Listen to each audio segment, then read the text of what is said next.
aku tuh kayak bingung ini sebenarnya aku tuh sukanya apa karena ternyata di teknik aku nggak enjoy gitu loh. Teman-teman harus sadarin itu, jangan juga nanti tiba-tiba nyalain orang tua, oh, orang tua aku nggak mensupport aku, karena dia merasa dia banyak pengetahuan yang sekarang. Orang tua merasa punya pengalaman hidup yang sudah menjalaninya sekian puluh tahun dan melahirkan itu anak gitu loh. Ego itu terjadi. Itu harus punya mental yang kuat, tahan banting, konsisten, lu harus disiplin, fokus, dan itu kutanamkan terus sama dia. Tapi pendewasaan sejak dini tuh pendewasaan yang seperti apa yang dimaksud? Oh, bapakku pelit, aku tahu bapakku ini punya duit gitu loh. Itu kan bahaya, sehingga itu yang kulakukan sekarang sama si Aska. Oke, aku pengen seperti ayahku gitu. Tapi kayak di case teman-temanku yang lain itu dia tidak ingin seperti ayahnya walaupun ayahnya sudah mendorong dia untuk menjadi polisi atau mungkin tentara gitu. Nah itu sebenarnya kadang itu miss-nya tuh ada di mana sih? Cita-citanya apa? Pengen jadi pengusaha kaya raya biar bisa hidup enak dan membantu orang lain. Gimana kamu tetap mengclearkan itu terus biar sama anak-anak tuh bisa tetap happy dan yang keluar itu adalah energi positif gitu. Untuk energimu tuh nggak tumbang, nggak hancur, nggak keseret sama problem, ya lo harus selalu mendekatkan pemikiranmu positive thinking gitu, paling nomor satu. Capek, gitu, itu nggak boleh. Caranya adalah berpikir positif, menghindarin kata-kata yang nggak benar. Nah, ketika kita sudah berada di situ, fase itu, trust me, lo akan menghindarin cycle lingkungan yang tidak seperti itu. Apa ya? Toxic gitu ya jatuhnya. Bukan toxic juga, karena memang behaviornya memang begitu. Ah itu aku. Gitu. Nah titik baliknya tuh di umur berapa sih dan di momen apa gitu? Aku hidup di dunia ini untuk apa? Mesti ada reasonnya. Jadi aku suka ngamatin lingkungan. Jadi kadang-kadang aku tuh sampai nangis, iri kalau sudah jamaah di masjid ngelihat orang yang wajahnya berseri-seri banget ketika dia habis ngambil wudhu. Hidayah nggak tiba-tiba datang, hidayah dijemput. Nah, salah satu yang harus kita lakukan adalah menyempurnakan dulu ibadahnya. Jadi kayak ngomong tuh purifikasi lah aku bilang. Orang-orang bilang kerja itu ibadah, iya memang kerja harus juga ibadah. Dan ini lebih mantap lagi ketika kita memasukkan value itu ke dalam sebuah industri atau bisnis. Halo Sobat Office, balik lagi di episode ke 1555. Nah kalau di minggu kemarin kita sempat bahas tentang ada ya sih kayak sedikit nge-spill tentang apa sih mimpi aku dan ternyata aku yang tidak punya mimpi ini gitu. Nah sebenarnya Mas aku tuh di episode ini tuh sekalian mau konsultasi gitu loh ke dirimu. Karena kalau ditarik mundur ke belakang, aku tuh di SMP favorit di Purwokerto, anjay, sombong dikit. Terus habis itu aku pengennya tuh sebenarnya lanjut SMA dan kuliah. Awalnya rencananya seperti itu. Gitu. Karena aku suka matematika dan aku suka IPA. Akhirnya aku tuh pengen masuk ke SMA IPA gitu. Walaupun aku kalau misalkan dilanjutin kuliah ngambil apapun aku belum tahu. Tapi orang tuaku meminta aku untuk masuk SMK jurusan teknik. Wow. Jadi kayak sangat kontradiktif ya. Itu dua hal itu. Terus habis itu dari situ akhirnya aku kayak ya udahlah aku nurut-nurut aja. Malah sampai aku tuh kayak bingung ini sebenarnya aku tuh sukanya apa karena ternyata di teknik aku nggak enjoy gitu loh. Akhirnya aku tidak kuliah dan bekerja apapun pekerjaan itu. Gitu. Jadi makanya itu aku nggak punya mimpi. Nah kalau misalkan kemarin juga dirimu sempat bahas punya 3 anak gitu. Nah gimana sih cara kamu mengarahkan mereka mungkin?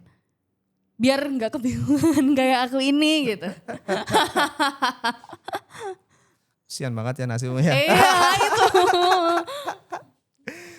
Enggak, mayoritas memang orang tua, apalagi orang tuaku gitu ya. Orang tuamu juga sama kayaknya sih.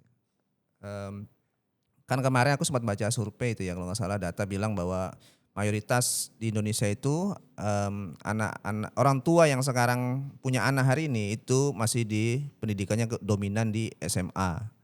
Dominan di SMA. Sehingga ketika mereka mau membuat aku bisa bilang career planning lah ya, masa depan anak itu pengetahuannya kurang. Itu yang terjadi. Betul. Nah, di zamanku pun sama.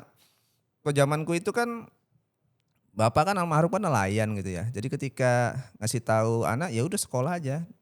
Sekolah, belajar, nggak ada arah kamu nanti jadi apa, nah itu nggak ada. Oke, iya. Makanya aku bilang ya beruntung sampai di level kayak sekarang itu beruntung dibandingkan teman-teman yang lain gitu ya, teman-teman yang lain. Terus gimana caranya kalau sekarang? Betul. Nah, kalau sekarang aku nggak bilang orang tua aku salah gitu atau orang tuamu salah, enggak juga, karena masanya memang begitu. Informasi itu kan tidak kayak sekarang ya yang bawa lu bisa ngakses apa aja, bahwa masa depan itu akan begini, karir itu akan begini. Zaman sekarang mudah, tapi zaman dulu kan enggak. Teman-teman harus sadarin itu, jangan juga nanti tiba-tiba nyalain orang tua, "Oh, orang tua aku nggak mensupport aku." Karena pengetahuan mereka juga terbatas. Nah, inilah Iya. pentingnya antara orang tua sama ini kayak parenting kita ya. Nggak apa-apa dong, biar aku juga tercerahkan ini. Antara orang tua sama anak tuh komunikasinya harus Mhm. bagus. Ada orang tua yang kadang maaf memaksakan kehendak orang tuanya, padahal zaman udah berbeda. Mhm. Anak ada juga yang kadang-kadang memaksakan kehendaknya, merasa dia lebih tahu. Ini kan dua-duanya nggak Iya, ketemu. benar. Anaknya bisa benar? Bisa.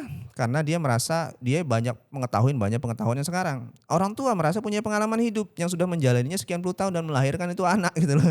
Iya. Ego itu terjadi. Di aku ya beruntung kembali orang tuaku ketika bicara karir gitu ya, bicara fokus aku mau kemana, orang tua kembalikan ke aku. Orang tua cuma kembalikan ketika kamu nyaman, kamu bisa menikmatin itu, ya kamu harus totalitas kerjain itu gitu, jalankan itu. Dan alhamdulillah ya sampai kayak sekarang. Kalau aku sekarang punya anak, karena posisiku adalah ya pengusaha nggak Mhm. gitu ya, bisnis ya, entrepreneur gitu, otomatis anakku pun kudesain sama. Oke. Nah, kalau aku track mundur ke belakang gitu ya, kenapa Mas Bian itu akhirnya jadi entrepreneur gitu ya? Karena bapak itu almarhum juga entrepreneur Mmm. di bidang perikanan, nelayan, petani juga bapak itu. Punya karyawan? Punya. Punya, tapi jangan bayangin kayak perusahaan kayak sekarang ya. Tapi Oke. mental itu mental pengusaha. Iya iya. Sehingga itu yang kulihat dari kecil terus menerus di kuliah tuh orang tua tuh kerja banting tulang nggak pernah ngeluh dan segala macam sampai ke aku sehingga Mmm. ketika aku dewasa otak aku tuh udah kedesain bahwa Budi Mas Bian itu harus jadi pengusaha. Jadi itu yang terjadi. Nah, biasanya ke mayoritas itu pengaruh orang bapak paling banyak dominan. Jadi kalau bapak itu biasanya jadi panutan buat anaknya. Kalau anaknya itu bisa ngelihat bapaknya lagi ngapain. Bapaknya nongkrong di depan Di mainan burung, itu warkop, burung yang di atas itu ya, mainan burung. remi itu ya? Main remi gitu kan. Nongkrong, nganggur, udutan, kopi tok, serabutan kerjanya. Anak akan melihat itu terus menerus. Dia akan ya begitulah. Oke. Nah, Mas, masalahnya adalah sebetulnya ortuku tuh juga pengusaha. Hmm. Cuma dia itu by project gitu. Jadi aku tuh melihat awal-awal dulu ya waktu aku masih SD sampai SMP melihat mereka yang struggle gitu. Aku tuh jadi kayaknya aku nggak siap deh mentalnya untuk seperti itu gitu. Nah, mungkin kalau misalkan dirimu kan ya masih ada orang tua yang berharap ketika aku mengajari anakku untuk menjadi pengusaha, dia bisa di jalan atau di track itu. Tapi juga ada yang ternyata mentalnya nggak kuat gitu. Gimana terus kalau dari dirimu responnya? Satu, kamu kan perempuan Salsa. Mhm. Hal itu aku anggap, aku nggak bilang melumrahkan ya, Mhm. perempuan lebih lemah daripada laki-laki. Memang realitanya begitu kan. Mhm. Perempuan lebih lemah, makanya pemimpin tuh banyak laki-laki. Secara mental, fisik dia lebih dominan dibandingkan perempuan. Ya wajar-wajar aja. Mungkin bisa jadi di masa itu orang tuamu tidak mengasih tahu dirimu. Kalau aku anakku yang cowok terutama itu selalu aku kasih tahu.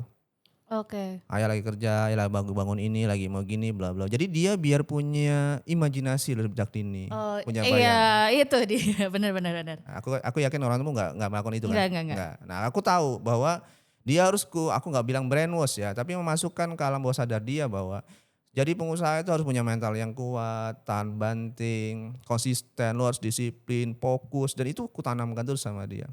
Dan mampu berkomunikasi dengan yang baik dengan orang lain dan segala macam. Itu yang kutanamkan ke Aska, Mhm. anakku yang kedua. Karena anakku yang pertama kan perempuan.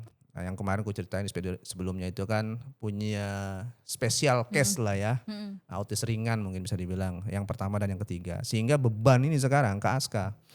Ini kayak Oke. anaknya Deddy Corbuzier sebenarnya namanya. Sama ini anak tengah kan berarti? Iya, jujur Mhm. aku kasihan lihat Mhm. dia. Karena aku umur udah berapa gitu ya. Berapa Mas? Banyak. Ketika kondisiku hari ini ngelihat tiga anakku sekarang dan yang bisa ngikutin lebih banyak gitu kan yang di tengah. Karena Mhm. yang pertama autis, anak perempuan, yang ketiga juga autis dan laki-laki masih kecil sekali Mhm. sehingga beban terbesarnya di Aska ini yang di tengah. Jujur aku sebenarnya kasihan sama dia. Jadi mentalnya itu aku paksakan, ku dewasakan lebih dini.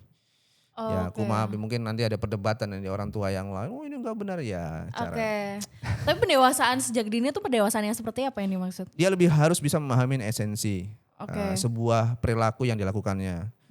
Mungkin kalau ngelihat anak-anak sepantaran dia untuk kelas 1 SD masih mainan hal-hal yang nggak punya meaning lah, mungkin paling gampang ya. Oke. Dia sudah sudah tidak melakukan itu. Itu Oh. pertama, sensitivitas dia sama lingkungan udah tinggi. Dia sangat kuat dan bagus untuk berbagi juga, nolong orang juga sama. Dan disiplin, dia disiplin sekali. Ketika donasi ataupun bentuknya itu selalu kuajarkan, misal ke masjid ajakin sholat gitu ya, apalagi lagi Ramadan, taraweh gitu ya, masukin ke kotak infak itu selalu dikasihkan ke dia duitnya. Oh Biar dia yang ya. masukkan, dan nilainya besar. Biar dia tahu bahwa lu jangan pelit gitu, Iya. nggak boleh. Kalau tiba-tiba maaf aku bukannya pelekin uang ya, masih masukin 500 perak ke pas 1.000. Dia kan langsung komplain, kok bapakku pelit, aku tahu bapakku ini punya duit gitu. Itu kan bahaya, Iya. sehingga itu yang kulakukan sekarang sama si Aska. Nah, bagian itu buat men-setup pondasi dia lebih dini. Sehingga nanti ketika dia sudah punya mimpi besar, walaupun mimpinya udah aku setup lebih awal. Oke. Jadi kalau Aska itu tanyain, Aska cita-citanya apa? Pengen jadi pengusaha, kaya raya, biar bisa hidup enak dan membantu orang lain. Gokil. Padahal sekarang umur berapa Mas si Aska? Ya 7 tahun berarti. Wow. Oke. Iya sih pendewasaan lebih dini ya. Lebih dini. Ya, karena setupannya adalah dia di setup untuk jadi pengusaha gitu. Jadi aku bukan berarti mengabaikan akademisinya ya, akademik dia itu kok abaikan tidak.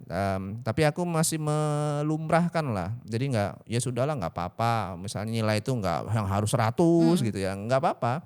Yang penting soft skill dia, perilaku dia kebentuk. Itu yang lebih ku cari. Jujur aja, zaman sekarang aja era AI sekarang hampir semuanya bisa dijawab. Iya. Iya kan? Benar-benar. Semua bisa dijawab. Bahkan kayak PR anak-anak tinggal di foto terus habis itu udah ya langsung ngasih jawaban. Aku pun melakukan itu. Baik. Jadi kalau ada PR yang susah sekali gitu lah, apalagi bahasa Jawa kromo gitu, dia ke foto aja ke Gemini apa ChatGPT gitu. Oke. Lu langsung keluar jawabannya. Ya memang solusi si AI ini. Nah Mas, tapi kalau misalkan case-case di luar sana, itu tuh ada kayak anak-anak yang mungkin kayak bapaknya itu kayak polisi atau tentara terus berharap anaknya itu juga seperti itu. Nah tapi kasih di temenku, si anak ini tuh malah nggak mau gitu loh. Paham kan? Paham. Misalkan dirimu mengajari Aska untuk menjadi pengusaha, tapi ternyata suatu saat si Aska ini kayak yang aku nggak mau gitu. Nah, poin plusnya adalah si Aska tuh menyadari kayak oke, aku pengen seperti ayahku gitu. Tapi kayak di case teman-temanku yang lain itu dia tidak ingin seperti ayahnya walaupun ayahnya sudah mendorong dia untuk menjadi polisi atau mungkin tentara gitu. Nah, itu sebenarnya kadang itu miss-nya tuh ada di mana sih? Miss utamanya, kamu harus menaruh anak kecil, harus dikasih mimpi itu sesuatu hal yang enak. Oke. Ketika dibilang Aska kamu harus jadi pengusaha misalnya bla bla bla. Kan aku udah bilang tadi, Aska cita-citanya jadi pengusaha biar kaya raya, hidupnya enak dan bisa membantu orang lain. Ini kan sebuah kenikmatan semua isinya. Aku nggak memasukkan mimpi dia bahwa jadi pengusaha tuh sakit, Aska capek, melelah. Enggak. Oke. Visualisasi yang ku gambarkan ke dia itu adalah sesuatu hal yang baik gitu loh. Kaya raya, gitu. Bisa hidup enak, bisa membantu orang, kasaran begitu. Oke. Dan itu tertanam 3 ini muncul memang di statementnya dia. Karena itu yang aku masukkan ke dia. Sehingga dia sadar betul bahwa dia pengen jadi pengusaha biar kaya raya. Ya udah spesifik. Ya, Nah, memang pengusaha memang harus kaya dong. betul. Dan referensi dia itu langsung dari bapaknya gitu Langsung kan. dari bapaknya. Iya sih. Dan lihat bapaknya nggak pernah santai hidupnya. Bukan santai maksudnya ini ya. Nggak ngelihat bapaknya itu yang males, ngeluh, capek, tidur-tiduran, nggak mau ngantor. Enggak, dia nggak pernah ngelihat itu. Oke. Jadi dia selalu yakin bahwa bapaknya itu adalah role model dia. Role model karena produktif gitu. Nah cuma Mas kadang kan mungkin kalau misalkan kita ambil dari sisi buruknya nih, sisi sebelah kirinya gitu. Oh bapakku sibuk mulu gitu. Ternyata jadi pengusaha sibuk nih gitu. Kadang kan ada aja anak-anak yang mencari kesalahan orang tuanya gitu. Ini. Aku itu sekarang day by dayku itu ya almost ya 14 sampai 16 jam itu aku kerjaan sebenarnya. Oke. Tapi kalau udah Sabtu Minggu itu aku harus membuat quality time Oh, dengan semaksimal keluarga. mungkin. Bukan berarti aku nggak kerja, karena aku juga kuliah juga kan. Kalau hari biasa pulang kantor misalnya malam sampai aku punya waktu setengah jam, 1 jam gitu. Itu aku maksimalkan. Kadang-kadang aku mandi jam 9 ke atas karena biar aku nggak mandi bla bla bla bla bla habis itu anakku udah mau tidur sehingga aku nggak punya waktu lagi. Jadi momen-momen sebentar itu aku maksimalkan berinteraksi dengan mereka, bermain. Udah kayak anak kecil dah di rumah itu dah. Kadang-kadang main tembak-tembakan lah, bercandaan, main apa itu eh, serigala-serigalaan lah. Serius, matiin kamar utama, lampunya jebret, kita main serigala-serigalaan, main geliti-gelitian. Siapa sangka ya. Kadang sembunyi di bawah ranjang aku. Loh iya serius. Itu totalitas kalau sama mereka. Oke. Sehingga mereka, ayahku tuh memang dia fokus nyari duit kasarnya gitu. Tapi dia juga paham dengan keberadaan mereka gitu loh. Oke. Mas, kalau dari tadi kan kita bahas tentang anak ya. Nah, gimana kalau POV-mu menjadi orang tua gitu loh? Dalam hal Dalam hal kamu udah punya pekerjaan, terus habis itu kamu kuliah, terus kamu juga ada quality time dengan mereka, belum juga ada problem di perusahaan mungkin, terus habis itu problem di kampus mungkin, di perkuliahan, tugas dan lain-lain gitu. Gimana kamu tetap mengclearkan itu terus biar sama anak-anak tuh bisa tetap happy dan yang keluar itu adalah energi positif gitu. Oh, aku nggak tahu aku pernah ngomong ini nggak. Aku tahun 2000 berapa ya aku lupa. Belasan sih harusnya. Di bawah 2020. Aku tuh pernah beli buku John Onwelly kalau nggak salah 365 hari berpikir positif. Wow, oke. Ini Jadi- mungkin buat teman-teman bisa ya. tapi aku dibeli. baca cuman 8 lembar apa 9 lembar gitu loh. Cuman aku baca. Aku udah dapat esensinya. Ya Oke. pasti intisari yang aku baca, aku udah tahu buku ini mengajarkanku untuk begini. Dulu di buku itu bilang sederhananya begini, aku simpulkan ya sederhana. Karena aku baca juga gak habis. Jadi aku tahu bahwa untuk energimu tuh nggak tumbang, nggak hancur, nggak keseret sama problem, ya lo harus selalu mendekatkan pemikiranmu positive thinking gitu, paling nomor 1. Oke. Hindarin kata-kata yang nggak benar, ya nggak benar ya. Biasa anak-anak muda tuh gitu, gitu lah. Lo nongkrong kan begitu Ya kan? benar. Bahasa binatang yang keluar. Iya. Aku mengharamkan itu. Oke. Lisan harus dijaga. Jadi aku nggak boleh keluar. Bahkan kata-kata capek, gitu. Itu nggak boleh. Gue Oke. harus healing nih, gue harus break nih. Aduh, capek banget. Itu nggak pernah aku lakukan sampai hari ini. Sehingga otakku itu sadar nggak sadar terstimulus bahwa Budi itu pantang menyerah, Sbian itu kuat, persisten dia, tahan banting dia, mentalnya baja. Oke. Jadi itu yang kulakukan terus menerus sampai hari ini. Jadi ketika ada problem ya kita nggak bisa bilang selalu happy ya. Problem pasti ada. Tingkat stres kita langsung terkendali. Ya, aku nggak bilang nggak stres ya. Namanya juga hidup pasti ada masanya kita di atas, ada masanya kita di bawah. Dan stresnya itu terkendali. Oke. Bahkan di masa-masa problem yang sangat berat sekalipun. Nah, caranya adalah berpikir positif, menghindarin kata-kata yang nggak benar. Nah, ketika kita sudah berada di situ, fase itu, trust me, lo akan menghindarin cycle lingkungan yang tidak seperti itu. Oke. Makanya aku bilang kemarin, tahu kan problemku sebagai entrepreneur, nggak punya yang ku korbankan, Iya. pertemanan. Pertemanan. Jadi teman pun aku selektif. Bukan berarti aku tidak kenal si A, si B, si C ya, tapi selektif. Kalau pertemanan kumpulan itu suka ngomongin kasar, bahas yang nggak benar lah intinya gitu ya, suka diskusi begitu, aku pasti menghindarin. Kayak apa ya? Toxic gitu ya jatuhnya. Bukan toxic juga, karena memang behaviornya memang begitu. Oke. Ada lingkungan yang sebenarnya baik-baik aja, tapi cara komunikasinya, pembahasannya itu yang begitu-gitulah. Jadi itu tuh kayak risih gitu loh. Dan itu juga sampai ke istriku juga, sampai ke anak-anak juga, bahwa kami tuh menghindarin yang seperti itu. Sampai sekarang. Oke. Mas, tapi kalau caramu tadi itu menurutku kan proses pendewasaan ya. Proses pendewasaan hidup gitu. Nah, kamu menemukan titik baliknya itu di umur berapa? Atau mungkin kamu dari 20 tahun gitu. Karena aku sekarang 20 tahunan ya. Dan aku masih yang tadi sempat dideskripsikan dirimu suka ngomong kasar. Kalau nongkrong gini. Ah itu aku. Gitu. Nah titik baliknya tuh di umur berapa sih dan di momen apa gitu? 2019 sebenarnya, Oke. belum lama.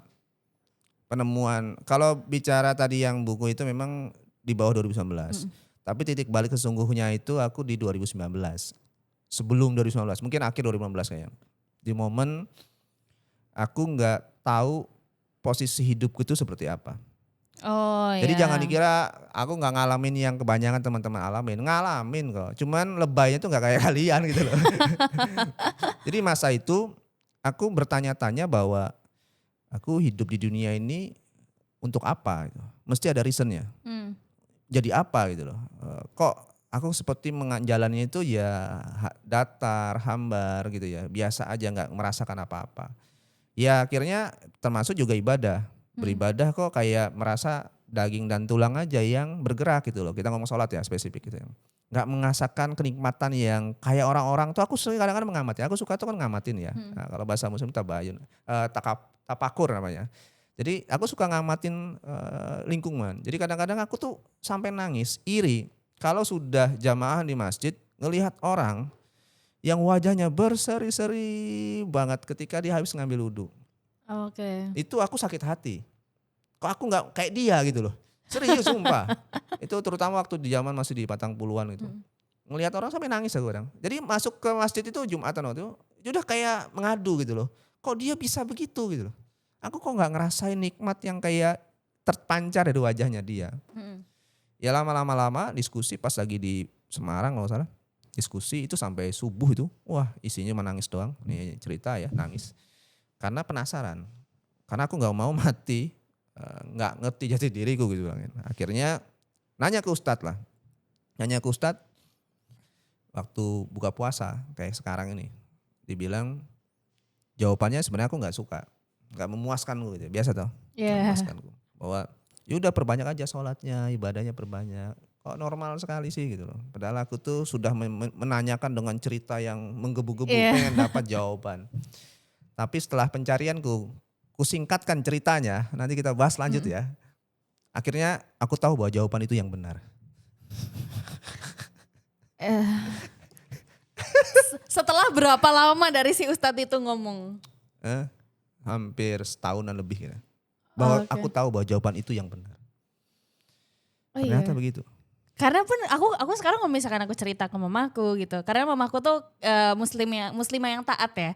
Jadi dia ya udah kamu perbanyak baca Al-Qur'an, terus habis itu sholat 5 waktu, kalau bisa tahajud gitu-gitu. Tapi aku ngerasa kayak aku nggak mau jawaban itu gitu. Sama. Tapi setelah aku jalanin setahun kalau nggak salah, jawaban itu yang paling benar. Ini air mata aku netes sih. Karena aku ingat masa itu misalnya. Jawaban itu yang paling benar. Oke. Aku minta maaf sama Ustadz dan sekarang jadi guruku gitu. Jadi aku bilang aku pernah menanyakan ini dan aku kecewa. Tapi jawaban itu yang paling benar menurutku. Oke. Ya pencarinya dikasih tahu, dijawab di beberapa. Aku kan juga nonton kajian gitu ya. Dikasih jawaban bahwa oh hidupmu tuh begini. Kalau kamu gak punya ini ya kamu lakukan ini. Aku udah dapat jawabannya. Sehingga setelah aku dapat jawaban sesungguhnya itu, benarlah jawaban itu. Hidayah nggak tiba-tiba datang, hidayah dijemput. Jadi kita yang datang, kita yang nyari. Nah salah satu yang harus kita lakukan adalah menyempurnakan dulu ibadahnya. Jadi kayak ngomong tuh purifikasi lah aku bilang.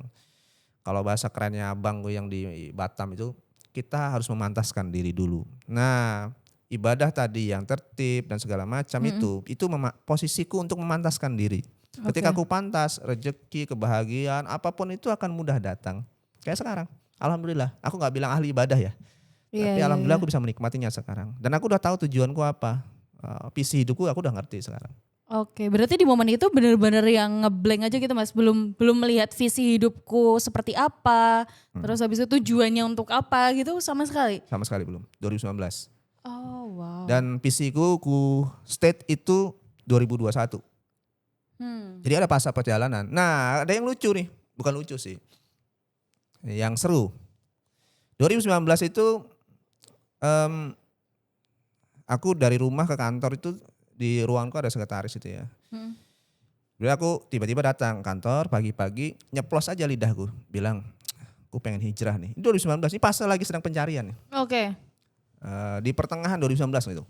Aku pengen hijrah nih. Si Ninda namanya. Nih, Pak ayo semangat Pak. Ya buat ini hijrah bla bla bla kami support. Lu ngerti nggak? Kurang dari 5 menit, HP ku itu pagi-pagi langsung bunyi, WA itu panjang sekali. Dung. Kaget gue, siapa gitu WA panjang sekali. Yang WA Pak Priyo, nah aku sebutkan namanya, thank you Pak Priyo. Beliau Katolik lagi malah. Bud, berangkat umroh ya, tanggal sekian, jam sekian, lewat Solo, semua udah dibayarin, disiapin semua, lu harus siapin paspor doang, pokoknya harus berangkat. Lu bayangin loh, bukan aku gak punya duit. Oke. Tapi tuh kayak langsung datang di saat yang bersamaan gitu loh, Mas. Heeh. Statement keluar, langsung perintah umroh ini, panggilan dari sang kuasa. Ini langsung The datang. power of kata-kata ya berarti ya yang Kata-kata. selalu Lo yang dirimu lebih ajarkan. menakjubkan, yang membayarin, yang berangkatkan Katolik. Gokil. Katolik taat loh. Pak Priyo. Thank you Pak Priyo. Oke, dan itu momen pertama kali kamu umroh berarti, Mas? Pertama kali umroh. Oke. Dan aku sendirian ya sama teman-teman lah ya. Jadi nemenin dan memang istimewa memang. Karena yang panggilan awal itu yang indah sekali. Oke, berarti dimulai dari situlah perjalanan spiritualnya. Ya, akhirnya kan berlangsung mimpiku sampai tadi dimantapkan lah dari fase itu. Makanya 2021 akhirnya aku declare bahwa visi hidupku itu adalah sebagai filantropi. Oh, oke. Nah, akhirnya di saat momen yang sama, visi perusahaanku pun juga aku rubah. Oke. Karena visi perusahaannya pun juga bicaranya kemaslahatan, bicaranya humanity. Mungkin orang-orang yang biasa melihat bahwa apa nih lebay sekali gitu. Iya. Tapi itu menggerakkan semua elemen marketing, eksekusi, technical dan kawan-kawan itu mengarah ke sana semua. Dan value itu mau nggak mau harus di drive sampai ke dalam perusahaan. Dan alhamdulillah fine, happy. Jadi kita clear gitu loh. Iya, Orang-orang bilang kerja itu ibadah, iya memang kerja harus juga ibadah. Dan ini lebih mantap lagi ketika kita memasukkan value itu ke dalam sebuah industri atau bisnis. Oke, nah Mas mungkin terakhir nih Mas, karena kan dirimu berarti sudah menemukan jawaban dari hidupmu itu kan di umur berapa berarti 2019 tuh? 32-an mungkin ya kira-kira. Nah 32, berarti kan aku di umurku sekarang 23, berarti kan memang fasenya sedang mencari ya mungkin ya? Beberapa orang bilang kok memang ketika mulai memasukin umur 30 itu kamu akan mulai keluar apa ya, signal-signal tertentu akan muncul. Oke, berarti sebenarnya yang mungkin Gen Z dan yang aku cari jawabannya itu nih ya proses pendewasaan aja atau mungkin ada cara nge-cheatnya biar aku bisa tahu mungkin aku pengennya di umur 25 tuh aku udah ngerti meaning hidup gitu. Ada nggak caranya? Aku mengatakan apa yang Salsa alami sekarang itu wajar, lumrah. Oh gitu. Lumrah, sebenarnya hal yang biasa karena memang anak-anak belasan tahun itu kan nyari jati diri katanya. Betul. 20 itu kan lagi masa apa ya, energinya gede sekali. Benar. Pengen coba sana coba sini, hal yang lumrah. 30 tuh udah mulai dikasih tanda-tanda. Jadi signal itu dikasih. Nah, kalau kamu kebablasan, signal itu kamu nggak akan merasakan. Signal. Ini signal sang kuasa gitu. Oke. Nah, diingatkan, mulai disadarkan pelan-pelan, kamu harus kembali. Nanti kalau lewat 40, kan pernah ya dengar ya, kalau sudah lewat 40 itu susah sekali. Karena perjalanan spiritual yang sesungguhnya menurutku ya di range 30 sampai 40 sekarang. Oke, berarti tugas kita selama umur 20 tahunan ini berarti ya udah dimaksimalin aja apa opportunity yang ada, terus habis itu dijauhin mungkin mainnya gitu ya, biar kita bisa merasakan dunia ini luas gitu. Iyalah, nakal boleh. Ini nggak boleh diambil ya kata-katanya. Nakal boleh, jahat jangan. Oke, baik. Mungkin itu dulu ya Mas Bian pembahasan kita kali ini. Semoga kisah hidupnya Mas Bian bisa teman-teman ambil hikmahnya gitu. Karena aku yakin juga ini sangat bermanfaat juga buat kita mungkin yang umur 20-an gitu ya. Yang sedang mencari jati diri ini gitu. Mungkin itu dulu teman-teman. Sampai jumpa di episode selanjutnya ya. See you. Jangan lupa untuk like, komen, dan subscribe. mantap. Oke, bye-bye guys.